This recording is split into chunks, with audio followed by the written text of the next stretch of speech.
ദൈവനാമത്തിന് മഹത്വം ഉണ്ടാകുമാറാകട്ടെ. ഇന്നുവരെ ജീവിപ്പാൻ ദൈവം തന്ന എല്ലാ ഉപകാരങ്ങളെയും ഓർത്ത് സ്തോത്രം ചെയ്യാം. ഞാൻ കുര്യൻ എം ചാക്കോ.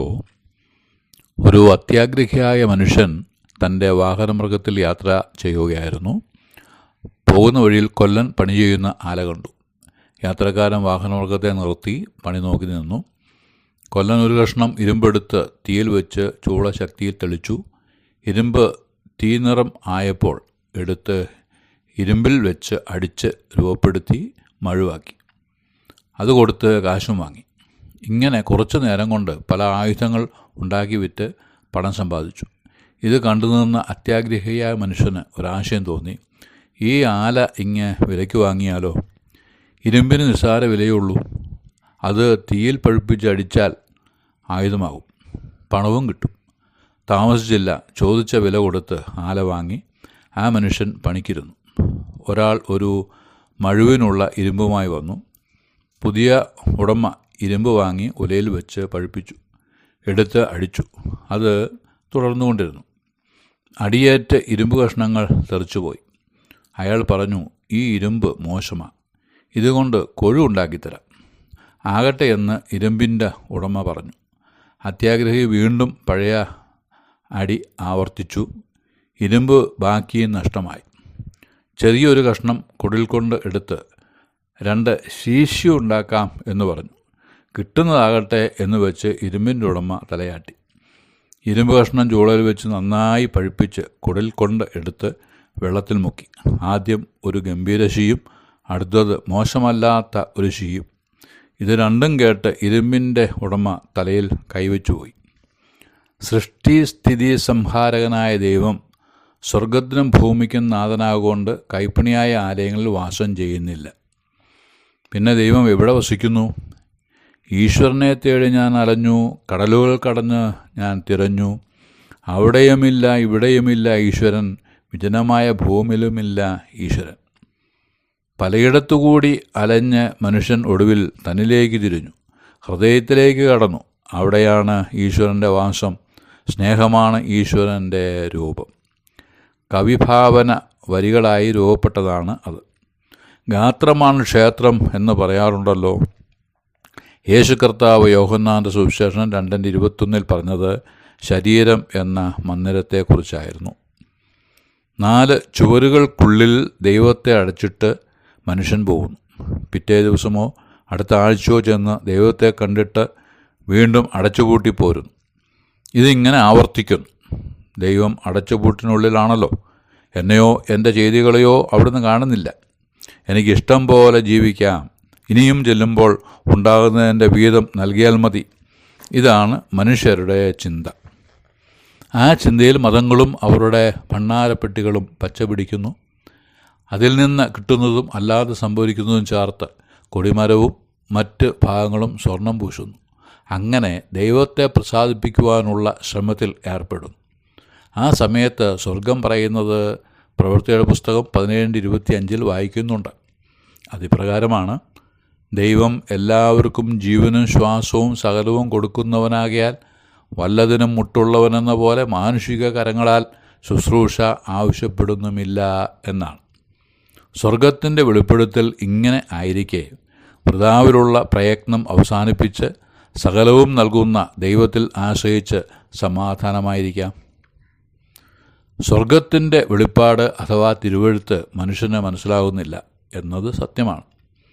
പ്രവൃത്തിയുടെ പുസ്തകം 8:25 മുതൽ കന്തക്ക എന്ന ഐത്യോപ്യ രാജ്ഞിയുടെ ധനകാര്യമന്ത്രിയായ ഷണ്ണനായ വ്യക്തിയുടെ മാനസാന്തര വിവരം രേഖപ്പെടുത്തിയിട്ടുണ്ട്. ഇദ്ദേഹം യെരൂശലേമിൽ നമസ്കരിപ്പാൻ വന്നിട്ട് മടങ്ങിപ്പോകുമ്പോൾ യെശയ്യാപ്രവാചകൻ്റെ പുസ്തകം വാങ്ങി. ഈ പുസ്തകം തന്നെ വാങ്ങുവാൻ ദൈവം ആ വ്യക്തിക്ക് പ്രേരണ കൊടുക്കാൻ കാരണമുണ്ട്.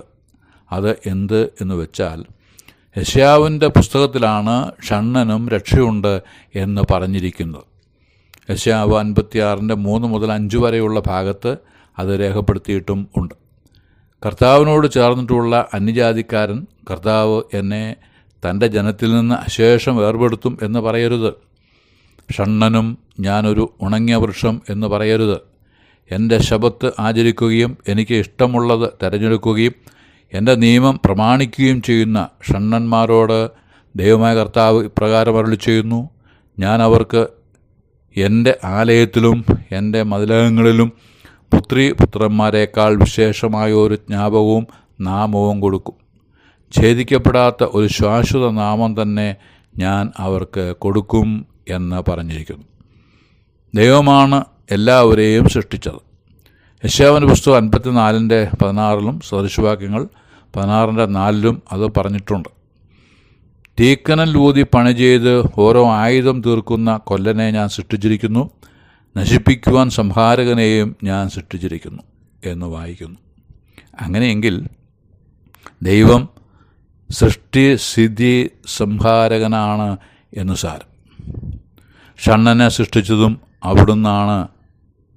അങ്ങനെയെങ്കിൽ അവൻ്റെ രക്ഷിതാവാണ് യേശുക്രിസ്തു.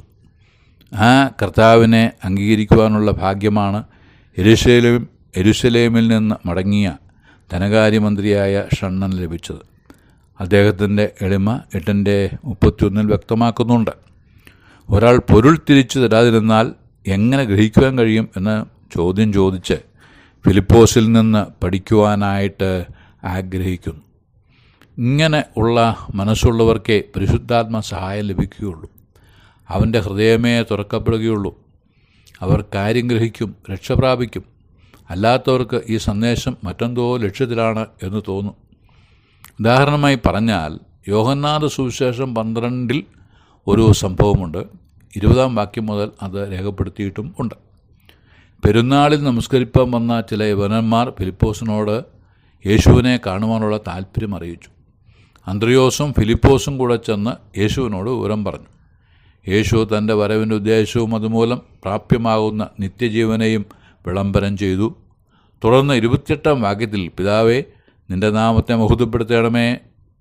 അപ്പോൾ സ്വർഗത്തിൽ നിന്ന് ഞാൻ മഹത്വപ്പെടുത്തിയിരിക്കുന്നു, ഇനിയും മഹത്വപ്പെടുത്തും എന്നൊരു ശബ്ദമുണ്ടായി. അത് കേട്ടിട്ട് അരികെ നിൽക്കുന്ന പുരുഷാരം ഇടിയുണ്ടായി എന്ന് പറഞ്ഞു.